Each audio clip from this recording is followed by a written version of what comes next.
Okay, it looks like we are live in both places. Nice.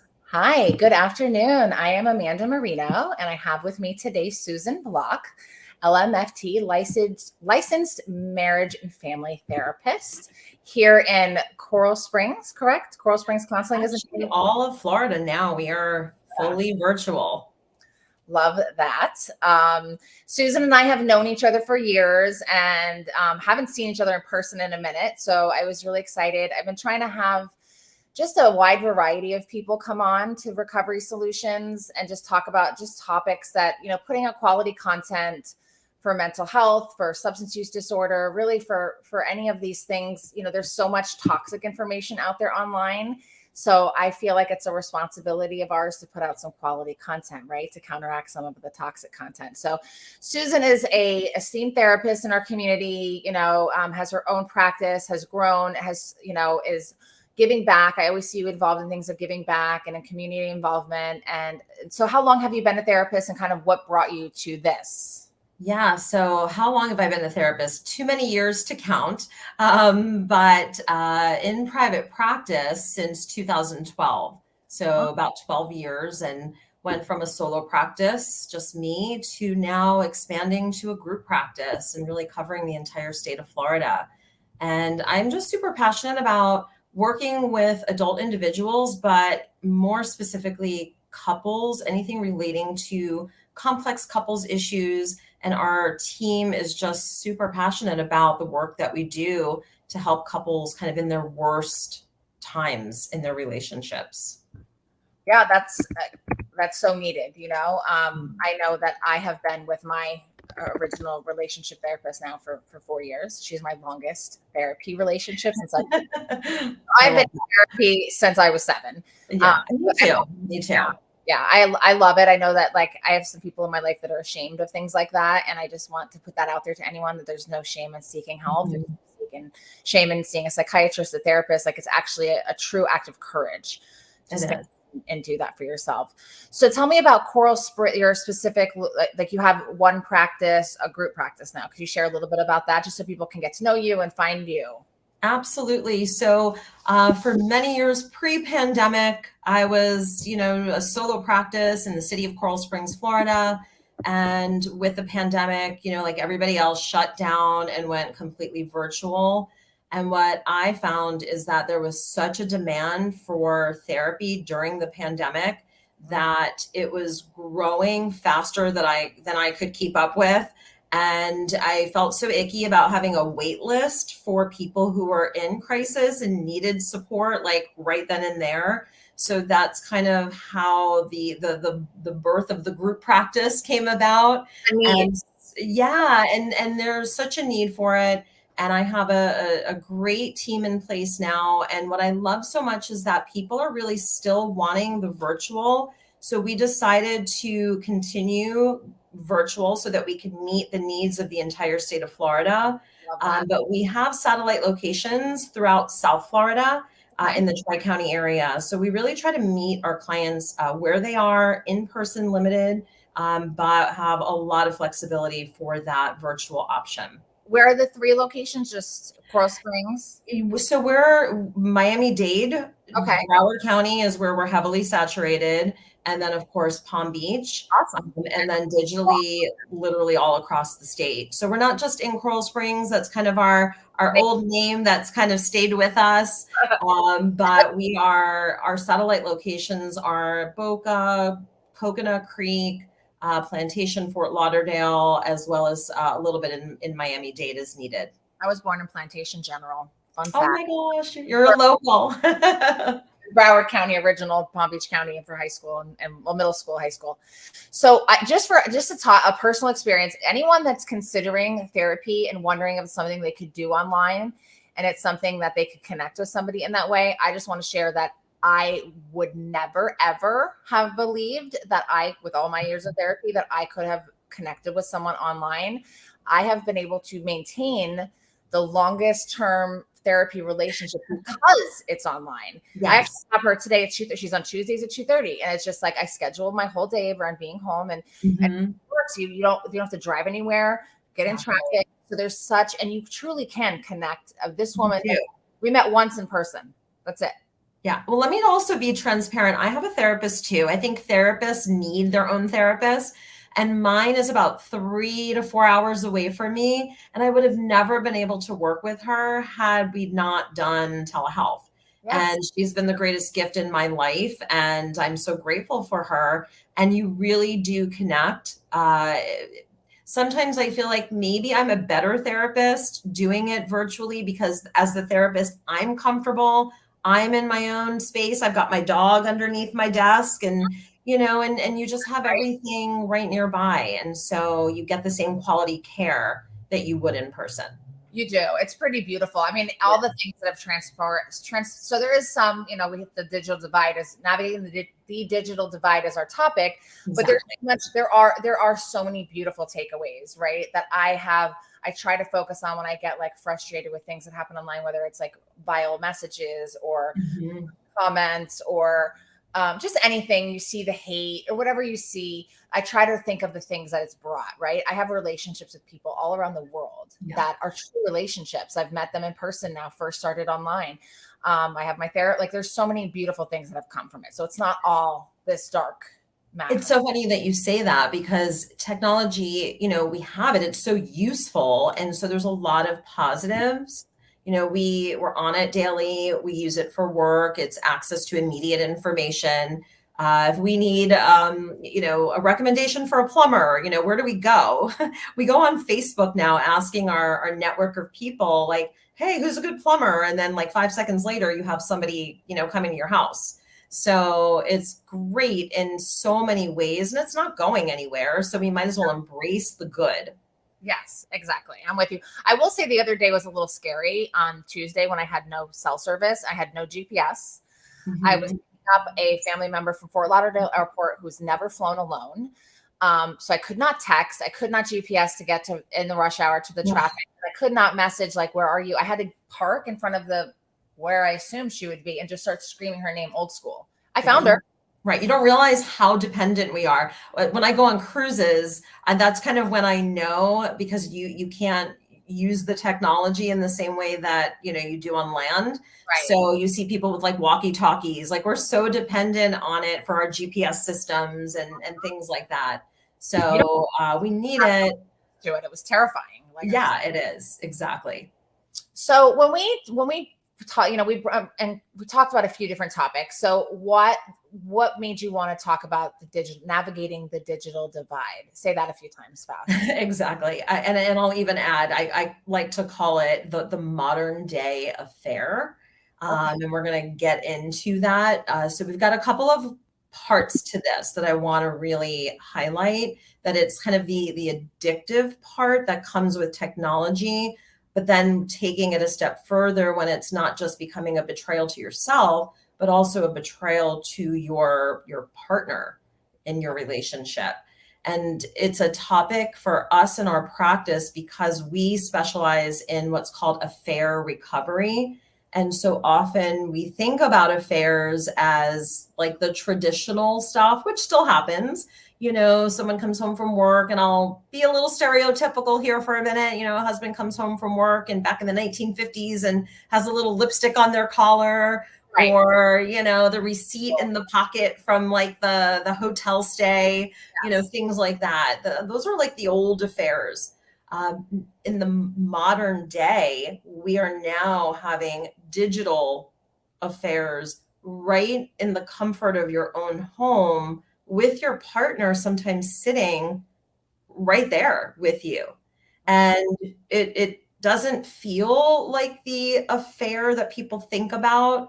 So Huh? there's a lot of confusion and Right. there's a lot of questions around it, and people don't realize that they're in an affair or leaning into kind of that gray zone, as I like to call it. And because we do affair recovery in our practice, we're just so passionate about educating people out there, not judging people for it, but Right. just educating people on Human like decides it. yeah, and like what this is, and like when does it go from like innocent to kind of that harmful, like useful versus harmful zone. Great, like a gray area. Can you explain to me what because I this is the first time I've heard this term, the affair recovery. Can you explain that? I think that'd be helpful to, people watching and me as well. On like, what does that look like, and like what kind of couples come to you, and then we can get down into the digital version. Yeah, great question. I appreciate you asking because people hear affair recovery and they really don't even know that it exists. So, our team actually has special training on assisting couples in the aftermath of an affair, any type of an affair. And a lot of times, and I think we've all been around a group of people in our lives, and we will say, oh, if my partner ever cheated on me, I'd be out the door, there would be no turning back, or, I would just be in the lawyer's office filing for the divorce, or we would break up. It's a deal breaker. Right. And for many people, it is. For many people, they would never consider stepping foot into an office, or, clicking of an online session to even consider healing and recovering after an affair with their partner. So those people we never get to meet. But then there are a lot of people who have this this feeling of, I thought I would be leaving, yet maybe we have a family together, and my partner is apologizing. They're very remorseful for what has happened. Maybe they're begging and pleading to be forgiven. They're seeing a side of their partner that they never imagined that they would see, or they realized the relationship was really rocky and no one was doing anything about it. And then we kind of call this like the rock bottom of relationships. It is literally the foundation has like crumbled beneath you, and you're at a point in your relationship where, maybe, just maybe, we could repair this. And so they've kind of put the tail between their legs and they start doing a little research. And there's a lot of guilt and a lot of shame, Yes, for an embarrassment for even considering this repair. So they're not asking.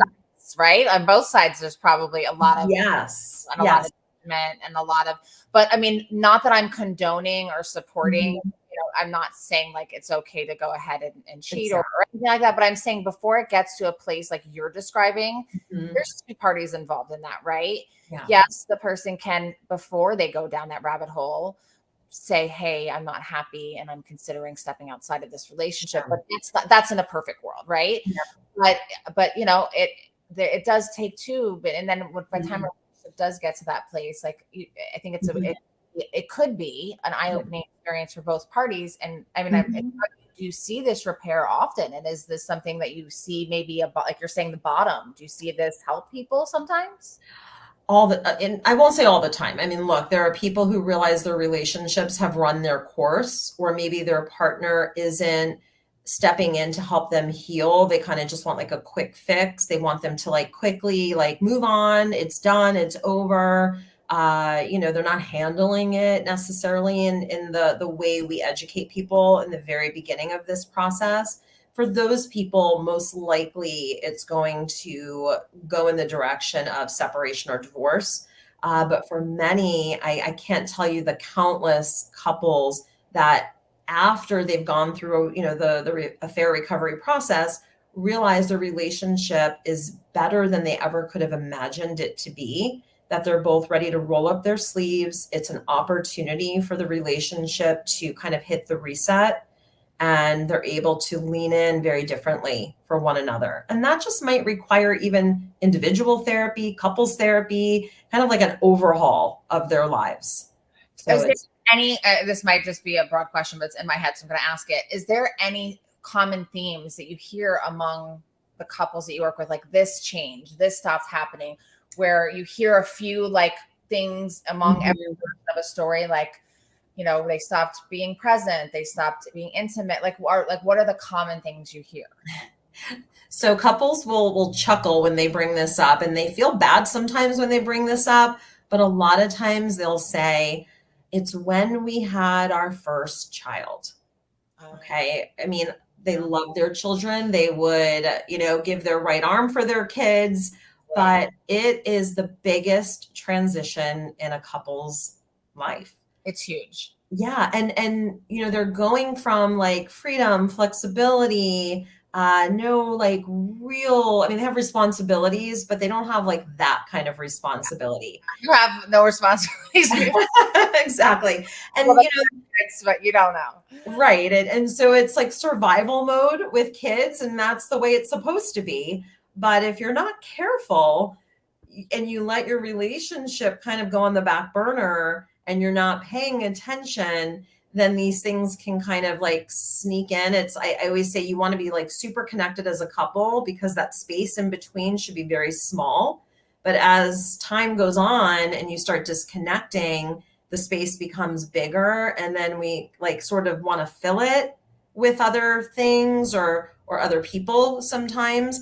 And I will say a lot of times this stuff happens very innocently in the very beginning, which kind of ties into the digital world is what we're going to jump into. So it's very innocent at the beginning, but then it can turn into something without, if you're not paying attention. Okay, so let's jump. That perfectly transitions us into talking. You're welcome. Yes, thank you. So we talked about this topic, and then we talked about the deeper dive into this topic of what you specialize in, which I absolutely love. I feel like nobody I've seen talk about this and get out good information, right? And we don't, like you say, in a non-judgmental way. So Yeah. where does something like this start? Can you give us some examples of like, how does something start as innocent and turn into something that is harmful for a relationship and considered a modern day affair?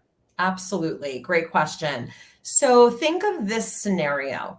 You're sitting at home, after a long day of work, you're on the couch, everybody's watching TV, and you're on your phone. Thanks for the visual, Amanda. And you go on. So I'm going to maybe like date myself a little bit, but you go on to like Words with Friends. That was like the Scrabble game that people were playing, Yes. where you could play a game, but you could also connect with like your Facebook friends. So Oh, let's say you're didn't know yeah, that. you're like playing a game of Scrabble against someone maybe or even someone you don't know. And so then you get a good word. So they're going to message you and they're going to say, "Hey, great word. That was like a high scoring word." And then you kind of comment back and you're like, "Hey, thanks. By the way, how's the family? It's been a long time."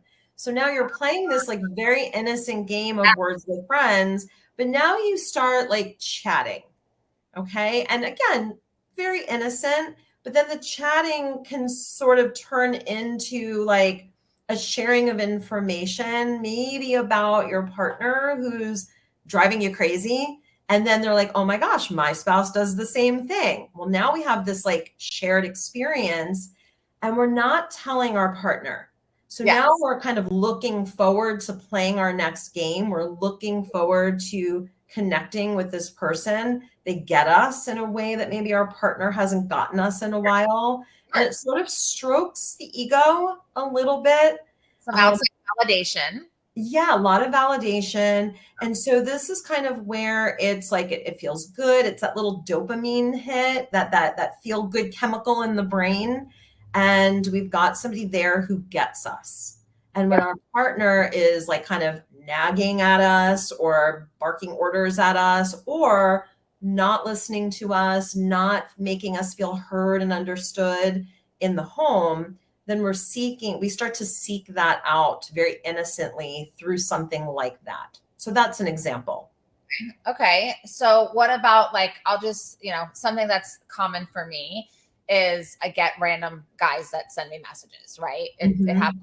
Some of them are gentle, and some of them are more, so, I mean, I sent Sarah that works with me like a whole plethora of the hidden request messages that I have. And they were so, these ones were all funny, but, so something like that, beautiful smile or something like that. How could that lead down a rabbit hole? Like, exactly. So it's like, when does it kind of go from like this very black and white, very innocent connection to the gray zone?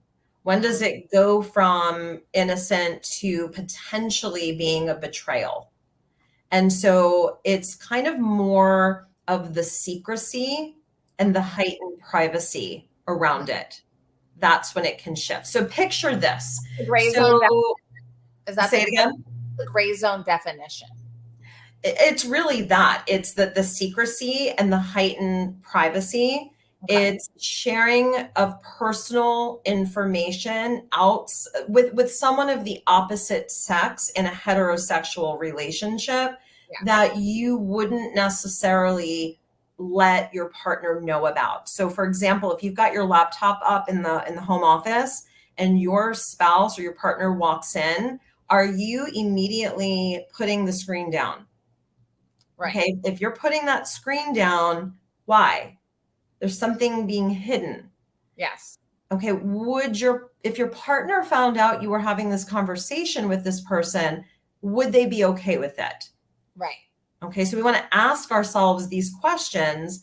Are you putting, like, I talk about this with the clients I work with. It's like a matter of, do you keep your phone up when you go out of the room? Or do you turn your phone face down to avoid those notifications from being seen? Now, my question on that to kind of just challenge that is, do you think that partners should be looking at each other's phones? Because like I have a big problem. I don't want it. Not that I'm hiding anything, but I just don't want anybody looking at my phone. Exactly. So yeah, and again, this is all this is kind of the gray zone around it. But if if it starts to feel questionable, if it starts to feel icky or a little uneasy on both sides, the partner that's feeling the like ickiness or feeling that there might be more, if you're feeling that there might be more, most likely there's something. We don't know to the level of what it is, but there's something. Now, to answer your question, every adult has a right to their privacy. Yes. Everyone has a right to their privacy. So if we have a right to our privacy, how do we stay transparent with our technology to help our partners feel stable and secure while remaining the adult and having that level of privacy that you are entitled to? Yeah, this is getting nitty gritty stuff because I feel like this is a big problem. It's not for me, in my relationship, but I've heard this countless times of like, they won't let me see their phone, or he's looking at my phone, or I was doing this online. And it's like, there's so much of it going on. Right. And so how can we a mutually secure relationship where we don't need to look at each other's phones? And right. And the thing is, if you're feeling the urge to check your partner's phone or and any of their technology, then it's probably time for a conversation. That's how like people do it all the time. People check phones. They're sneaking when their partners goes in the shower, or they're sleeping at night and they're, making sure they're snoring, and then they're checking their phones, or they're taking their finger because it's the fingerprint now, or holding it up to their face while they're sleeping. I mean, I've heard it all. You have. That's when that even in itself can become a betrayal to the their partners. So we've got like two betrayals. There are two sides of it. Yeah. Right. So again, like super past situation. There's people I've encountered that are paranoid because of past situations, or traumatized because of what's happened in the past, and bring that into this relationship when there's nothing going on, or there's somebody that's up to something. So there's so many variables that can go on.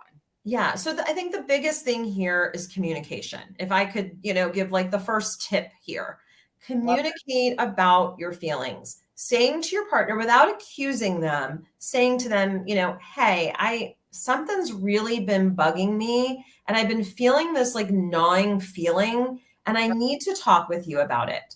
And I don't want to accuse you, but I feel like there's been more focus on the phone. I've seen less, like you're less present with me, and I miss you. And I feel like even when you're sitting with the kids at dinner, your mind seems like it's somewhere else, and I'm really struggling. Would it be okay if you shared with me your private messaging?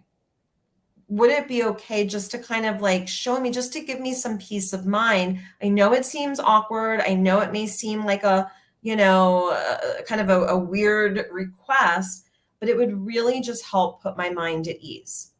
The thing is, if you're not hiding anything, then even though you might not like the request, if you aren't being attacked and they're really asking and they're telling you that there's something gnawing at them, if you're not doing anything, then go, hey, here, look, here's the people I'm talking to, and I just want to share that with you. I don't want to make you feel bad about something that I'm not doing.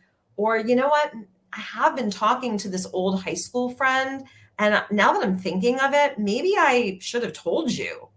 And I do want to let you know about it, because I do think now that I'm thinking of it, maybe it is a little wrong. Right. So just having those lines of communication. But let me say, in theory, this all sounds really good. Yes. This is not happening. Where like myself or my team would kind of come in and say, here's what we need to do about this, and navigate it and reroute it, and and right, help people. So we're here for, definitely that hurt partner who has been on the side of infidelity.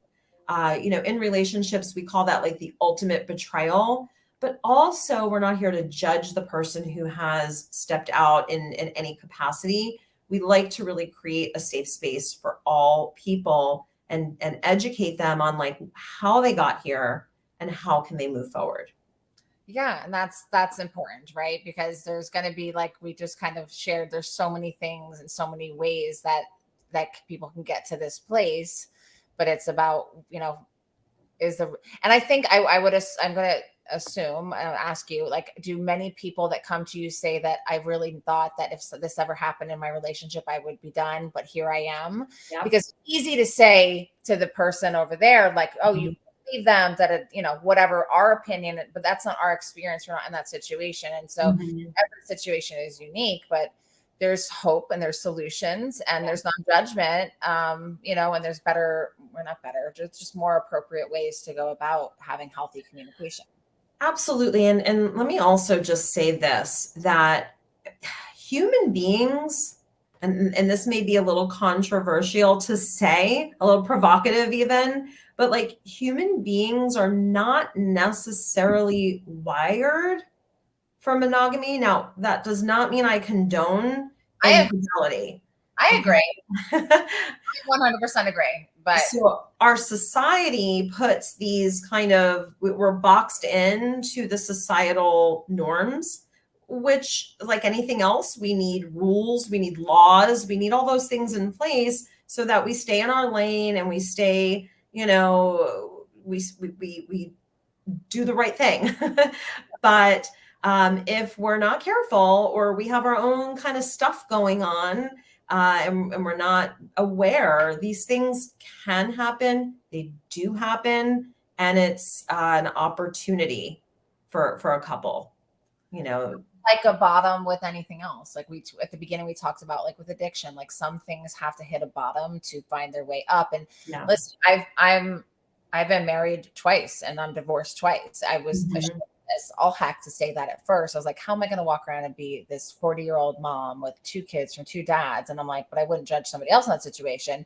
But one thing I've learned is that, people shift and change and grow, and sometimes it's not in the same direction, and that's okay. Like I left a wonderful man, he's a good man. Like my daughter's father was a good, thank God, both of my kids' dads, wonderful human beings. I'm very close to both of them. Great co-parenting. I could not be more blessed. But like telling a good person that I didn't want to be with them anymore, I didn't want to be in the marriage, it was probably one of the hardest things I ever had to do. And I see why people might take an alternative route just to keep I had to upset the kids. I had to, it would be much easier to just go about and do your own thing and keep this little facade. But that would have like ate me alive, and, probably would have sent me down the mental spiral. But I can understand it, because it was one of the hardest things I've ever had to do. Absolutely. And the stuff, as I said before, sometimes it happens so innocently that people don't even realize that they're in something wrong until they're like knee deep into it. And sometimes if they're in like a really sticky situation, the person that they're having maybe the affair with could be using that against them. They will say, like, if you end this, I'm going to contact, Right. or you sent pictures to me and I'm going to be sending that to your partner. I've heard like really threatening situations for people where they feel stuck. So they just keep going with it. And then what I've heard sometimes is when they do get caught, that in some like kind of crazy way, they feel relieved. Relief. That's a whole thing. Like, Mhm. keep that up at that capacity and to live a double life. Like I mean, living my one life It's hard is enough. Yeah. having two whole situations going on here. Like that's a lot. And that takes a lot of Mhm. energy. And I'm sure it beats them down, but then they're stuck in it and they're stuck in it. Exactly. And it's, like hitting the dopamine receptors, it's filling a need. It's now Mhm. it's just becoming the new normal, but that has to be a relief for people to get out of that. Yeah. Getting caught is probably like, oh, thank God. It's like when sometimes I do an intervention and people are like, I've been waiting for somebody to do this. Exactly. Exactly. And the good news, if I can say the good news in all of this, is that there is help. There are specialists out there. I don't recommend doing this without a neutral third party that is trained, that is going to keep, a level of confidentiality for you, because the last thing you want to do is start to talk to your friends, your family, including them in, because they might be helpful maybe in the beginning, but over time, when you are starting to heal the relationship, they're left with this negative taste in their mouth about your partner. And that's going to be a much harder thing for you in the long run. Oh yeah, I think of it as like from an objective lens of anyone that I love. Once I know that they've been hurt, it's Yeah, just change, and I don't go through the healing process that they're going through with their partner. I exactly. still, and it's just like it's just kind of human how we're conditioned, right? And Exactly. we have a Mhm. loving, protective, codependency pattern of ourselves. Like, Mhm. when my sister or one of my friends, like, that's just there for good, unless I know something's really, really Right. changed. Exactly. You're very protective over them, and rightfully so. Someone hurt them. Yeah, I have to be honest, like some of the things that you shared today, I definitely have done over time, like in online messaging that probably have been crossing the Mhm. line. I honestly didn't even look at it that way, but now I'm not, I mean, nothing currently, but it's definitely over Mhm. time. But I think that's a sense of awareness. So to anyone that may be doing these things or has engaged in some of these things, and like maybe if you feel bad or shameful, like I mean, I don't, I'm taking this as a lesson Mhm. from a specialist in this area, and kind of, making sure that Mhm. I'm mindful of all that stuff, Well, and I think that that really ties into what I would suggest to couples that are in a healthy relationship, that having these conversations about what is acceptable in their relationship, and what's not okay. What are the black and white areas that we're good with, and what are those gray areas that we need to have a conversation about. And so I think first and foremost, having those conversations about technology, giving some scenarios and examples, because for each person and each relationship, there's going to be varying degrees of what's okay and what's not okay. And so it makes sense what you're saying, Amanda, is like we've all maybe been there to some level. Right. If you give a thumbs up or you put a heart on someone's post and they're maybe dressed a certain way, like, is that crossing a line or is that innocent? Like, Right. so all of that stuff is just we just need to be talking about that more with our partners. I think, yeah, like I think every situation would be unique. And I think like what you're okay with and what feels good about you feel good about and what you wouldn't be ashamed to share with your partner is definitely like one kind of standard. Like you said at the Mhm. beginning, you have nothing to hide. Like, but I am for myself, it's a big, I don't want anyone to ever be jealous, possessive, Mhm. want to see my stuff. Like, if you're going to be with me, like, Yeah. trust me, or like that's because I am Mhm. a free spirit can use this. term, but for me, it's like, I just do my thing and I'm me. And if you try to box me in and put me in a little thing and close me up, like, I'm going to buck that, you Yeah, know? and I think you bring up a really good point too, that we have to also take a look at who our partners are. You know, Yeah, if they have a jealous nature, you know, that's kind of a separate thing. And will that interfere with your level of privacy that you're entitled to on your devices? That's gonna that's going to interfere with that. And so I think if you are dealing with some jealousy issues or insecurities about yourself, or you are bringing in maybe some of the past with you that maybe you haven't worked through, those are yes, all things that are really important to maybe do some individual therapy around, absolutely. so that we're not bringing these insecurities and jealousies into our current relationships, because that is the last thing we want, is to start kind of getting It's icky. jealous and snooping and accusing our partners of things that they might not be doing. I just want to share this, Paul. Pretty good conversation. You have articulated the traps of online relationships quite well. Thank you so much, Paul, for being here. This a lot of these, these things that Susan has brought to the table today. I just don't think are talked about, and a lot of it is new pieces of things to put together Mhm. to make sense of things for me, and I hope that does for other people as well. You know, yeah, I think like you said, everyone is, different, but like I know for myself, like the kind of partner I need is like I'm thinking also that I'm grateful my partner and I have never, the phone or the online stuff has Mhm. never been an issue. But I think that that's not I think maybe it's younger generation that's a huge thing for, but we're both secure people. Mhm. That way it's just like you do your thing and I do my thing and we're good. Yeah. And I think this is you keep bringing up these great points. It's about nurturing the relationship, like the physical and emotional connection you have with your partner, so that kind of what I was mentioning before, like that closeness, that connection, there's not a lot of space in between the two of you. I mean, if you think about your intimate relationship is the closest relationship that you will ever have with anyone. And you need to have a sense of connection that not a lot of things or people can get in between. And Absolutely. so it's, what are you doing on a day-to-day basis to nurture that relationship, to get the ego stroke, to get the dopamine hit, so to speak, from your partner in a Yeah. very healthy way. Wants and needs met. Exactly. But if you maybe have an interest in some stuff online, and I'm going to bring up a very controversial, Bring it. entity here of pornography. So, the gray zone with pornography is if you're doing it without your partner's knowledge, if you're hiding it, if you're going into the bathroom and they don't know, and then maybe you're withholding, intimacy with them. So that's the betrayal. It's not necessarily the porn per se, but it's the, like, kind of what you're doing around it that makes it the betrayal.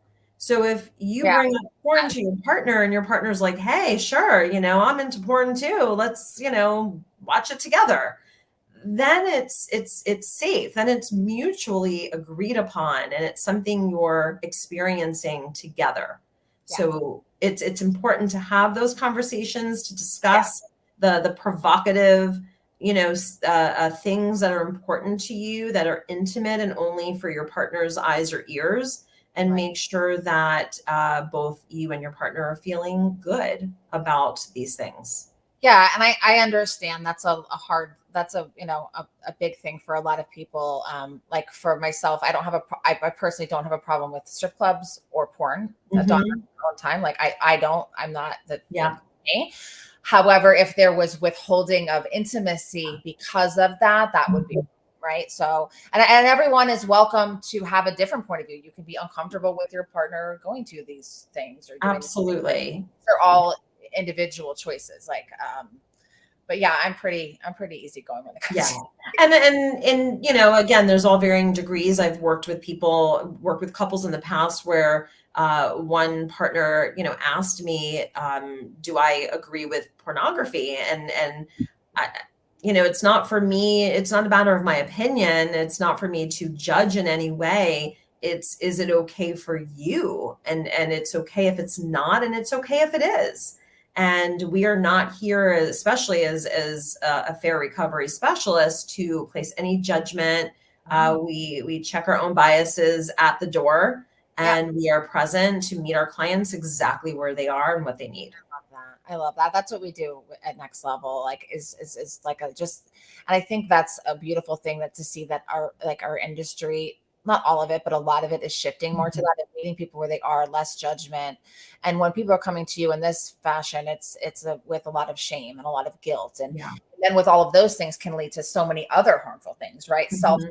harm, addiction, different mental illnesses, like so many things can transpire if this isn't met with love and met with Mhm. support. And so just like anything else, like we're human beings, we don't do everything right or We're do not perfect, although we think we are sometimes. do want to ask you, as a specialist in this, how important are so I mean, I remember like going through these different things, but the two I want to ask about, like as far as in a relationship, how important are two things: physical intimacy and emotional connection? How important are those two in a relationship?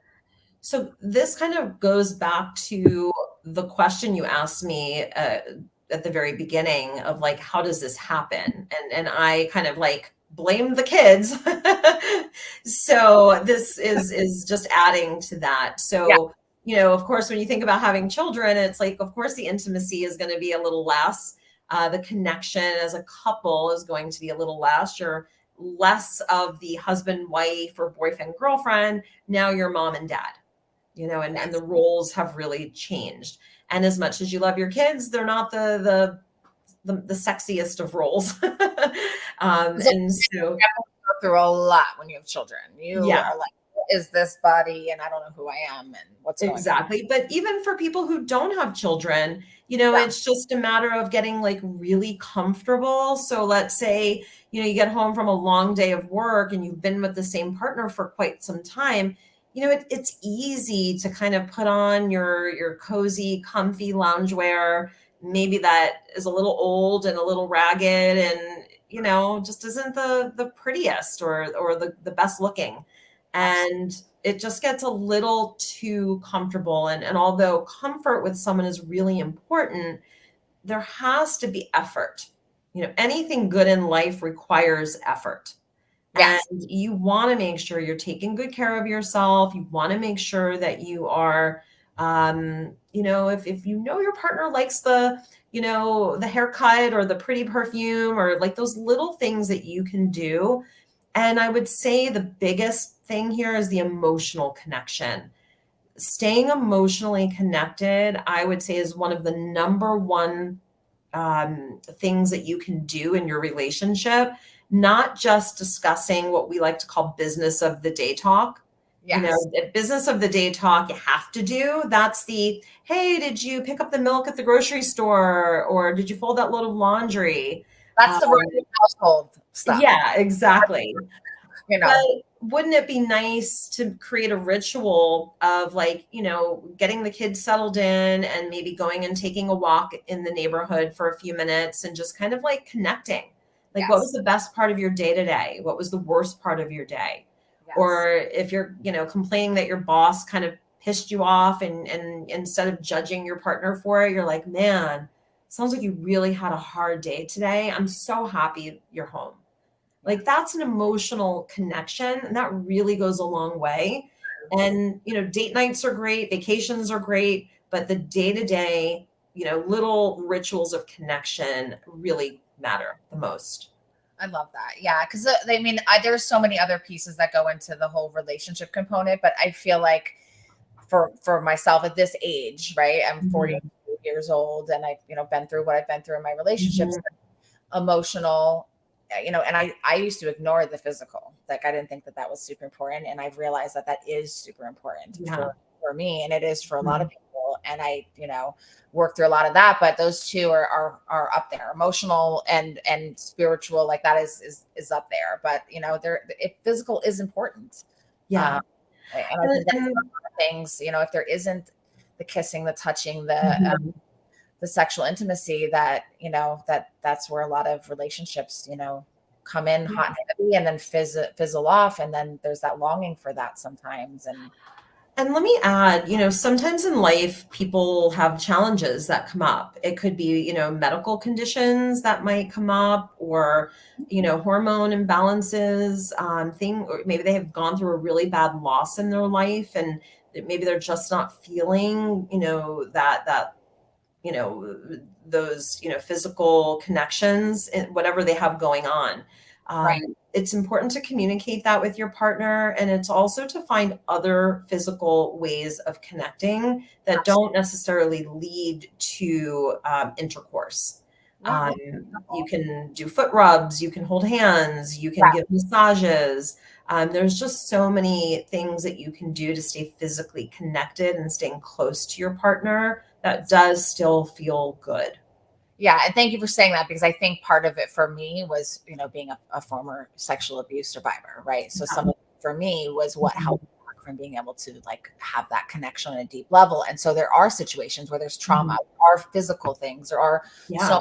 so many things that, and I think that you said again, communication, emotional connection, right? And if you can't communicate with your partner, then looking at these things as signals to say, maybe we need some guidance, maybe we need some support. And if your partner isn't willing to go with you and do those things, you can do relationship therapy by yourself, Yes, at least just to kind of get the ball rolling. yes, yes. So just look at it as an opportunity, as a signal that there's people out there that can help you navigate this chapter in your life. Yeah, I think it's so important. I think, relationships are, like a key component in life, right? Like, I know that everything can be great in my life, but if my closest relationships are not doing like that, I'm highly dependent on, Mhm. very self-reliant, but the few people in my circle, like, Mhm. my immediate family, my children, like the person I'm in a Yeah. relationship with, The like deepest that, relationships. I highly value relationships. Like I had only experienced heartbreak from friendships up until, not too long ago. Mhm. Never knew what it was like to feel romantic heartbreak, but I felt the same level of heartbreak and friendship. So all of the relationships we Mhm. have with our family, with our children, with our peers, with our coworkers, they're Yeah. all valuable. And sometimes they are the hardest things to navigate in life. So And people like and here for all of us. exactly. And we're human beings, we're wired for connection. And our relationships, especially in the world we live in today, where we do feel more isolated than ever, even though we're more connected in a way because of the digital, component. But with that, we're also very lonely, very isolated. And so that is a lot of why people are online connecting and liking and doing DMs and PMs and all of that, because they're looking for those connections. And Yeah, so it makes sense. It's just when your level of integrity is in question, you got to keep that integrity in check. It's yeah. like, what are you doing when no one's watching? I was thinking about that walking to the car this morning, like doing the right thing when no one's watching, just for Yeah. yourself. Like I was walking to the car from the gym, and just that popped into my head, and that's so funny. I literally Hmm. thinking about that saying, like, what are you doing when no one's looking? What are you doing behind closed doors? Like, how do you feel? Like, I'm a big person that I'm judgmental. I can be so hard on myself. So like Yeah. I have high standards, you know what I mean? And I've learned, through therapy and working on myself, to be more gentle on Hmm. myself. But yeah, I want to feel good at the end of the day and lay my head on my pillow at night and know that like I was kind. I did the right thing. I didn't do anyone dirty. I didn't cause any Yeah. harm, those things. Hmm. About how I responded and reacted to men's messages or whatever the case may be. Like that is important. Yeah. And I think also, like, intimate relationships, they're risky in a way. Like, you're most vulnerable with your most intimate relationship, but without, I'll quote Brene Brown here, I'll probably mess it up, but like, um, without vulnerability, there cannot be love. True. And so we step into these relationships with our loved ones, but it's a leap of faith. It's always a leap of faith. It is, and it's one that I will continue. After being heartbroken in friendships and in love, I promised myself, even in the depths of that pain, that is Mhm. change me, that I'm going to continue to be who I am, continue to be loving, continue to keep my heart open, because it can't close now. It does. Yeah, It's open and it's staying open, and that's just the way it is. So exactly. and the vulnerable, when you step more into your vulnerability and your authenticity, you will, some people will shift and fade away, but it'll open up for more people that gravitate towards that, in my experience. And it's been very beautiful process for me. And I don't fight it anymore. Like, Yeah. who comes and who doesn't. And yeah, and just nurture the relationships you have, but they're work. They're good. It's good investments, but it is work. And I always say to the couples I work with, we nurture these relationships at work, and like we go to these networking events, and you have friendships and all these people who you spend a lot of time with. And a lot of times your intimate partner kind of gets stuck at the bottom of that list, and they feel it. And so you want to make sure, I think the one of the number one things that men describe needing the most is having a level of appreciation, feeling appreciated. And one of the number one things that women tend to want and need is understanding, to feel heard and validated. I like both a lot. Yeah. I think we all do to a certain level, but yeah. To be appreciated and heard and understood. We want it all. Susan, how can people find you? If they're looking for you. Yeah, they can easily find us. We are at coralspringscounselingcenter.com. We are on Instagram and Facebook, Coral Springs Counseling, and they can just jump on the website and fill out a form to reach us. We really try to accommodate our clients all over the state of Florida. So from the Panhandle all the way down to the Keys, and everywhere in between, we have an opportunity to work with people out there who, we're in South Florida, we're a pretty saturated market of therapy, but there are pockets within the state where it's a little more rural, a little bit more private, where they might not have the opportunity to have an affair recovery specialist nearby. So now they have the opportunity to work with us all across the state. And just like we talked about in the beginning, one of the perks and bonuses of this whole digital connect, the digital divide, right? Like I do work with a number of clients in Central Florida and things like that, and the options are so slim. There's like two people that specialize in trauma, or one person that has addiction background. And it's like, now that we have providers like you that can do the entire state of Florida, you can reach so many more people and help so many people that don't have access to this in their town. It's just it's not like that. Like what we have here in South Florida is like a small New York, Exactly. Yeah, we're in the metropolitan part of the state, but not everybody is fortunate enough to have that. So we're here, and our whole team is just really passionate about this work. I'm a former school teacher, so I love children. I have always loved being a positive light in their lives, and this is like another way to be able to help families and to help kids. To work with the source, work with their families and their parents. Yes. And it's just a beautiful thing. I've even had a couple tell me once that their dog acted different with them when they started working in therapy. They're like, our dog seems more friendly now. When there's less toxicity, the dog probably is picking up on the energy. Yeah, I fully believe that. I fully believe that. No, that's funny. Did you know? I know you've met Danielle that works with me. She was a teacher too. She went to school. Her undergrad is in psychology, and then her master's was in special education. So, and then now she does. Funny. Yeah. A lot of second career paths, and this is mine, and I just love it. I'll be doing it, forever.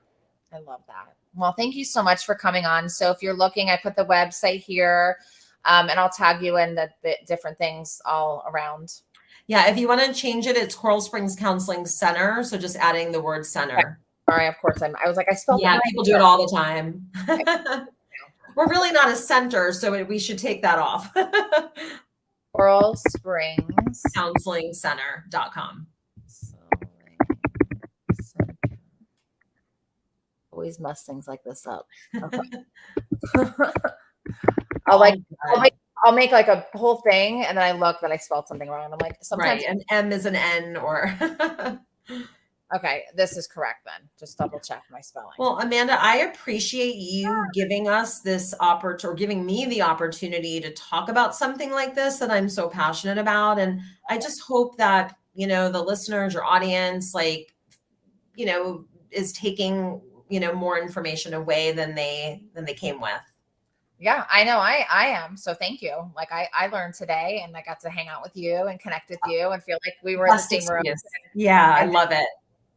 so I loved every second of it. I really, really appreciate you and love the work you're doing. I truly don't know anyone that's doing like this specific of what you're doing. So it's, so great to know, because I get, of course, dealing with mental health struggles and addiction struggles on our end.